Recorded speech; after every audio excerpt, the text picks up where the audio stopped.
Served, let's think about dessert. Colleen Ferreira has a really easy one you can make right in a skillet. It finally feels like fall around here, so that means we can celebrate with a whole lot of pumpkin goodness. So the past few weeks, I've been making a lot of savory pumpkin dishes. Last week I did a pumpkin pasta. Before that, a beautiful creamy pumpkin soup.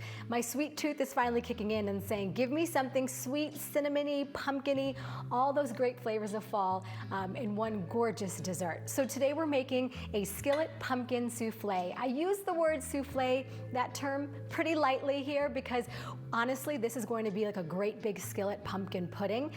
We're gonna dump and go, and that's the name of the game. This can be something that you serve for a crowd. It can be something that you just give the kids on a weeknight as a treat. A lot of great pumpkin flavors and not that many ingredients going in here. So I am cracking in, let's see, how many eggs do I have here? 5 eggs. I'm gonna do 5 eggs into the skillet.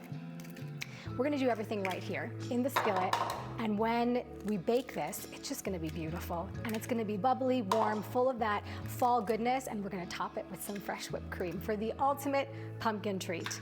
Okay, so I have my eggs here. I'm just gonna break up those yolks and just start moving them around in the pan too much. I don't want to scrape the skillet. So just really lightly mixing that around. Next, of course, the pumpkin goodness. A big old can of pumpkin puree.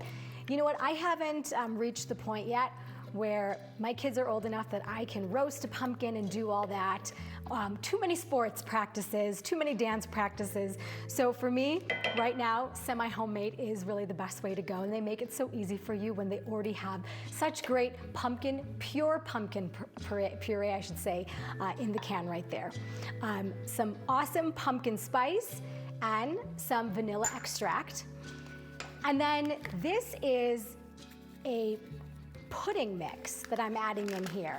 It's not the instant pudding mix, it's the one where you cook and serve, because we are going to have this in the oven for about an hour, and it's gonna cook all together. This is sweetened condensed milk, all the sugar I need coming in from that can, and then also some evaporated milk.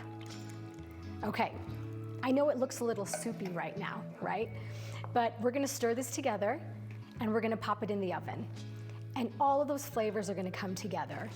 The eggs are really going to bind this together along with that pudding mix, and that's what's gonna set this pudding. Give it that great pudding souffle-like consistency that we all know and love.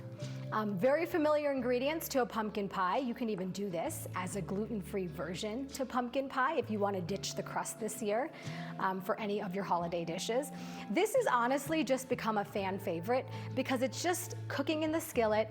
We are going to top it with beautiful fresh whipped cream, like you see right here. We're gonna just dust it with some cinnamon for the very end, and then take a big old scoop out and enjoy it with some apple cider, and that is the ultimate fall treat. For this recipe, go to coloradoeggproducers.com or visit us on social media at Colorado Egg Producers.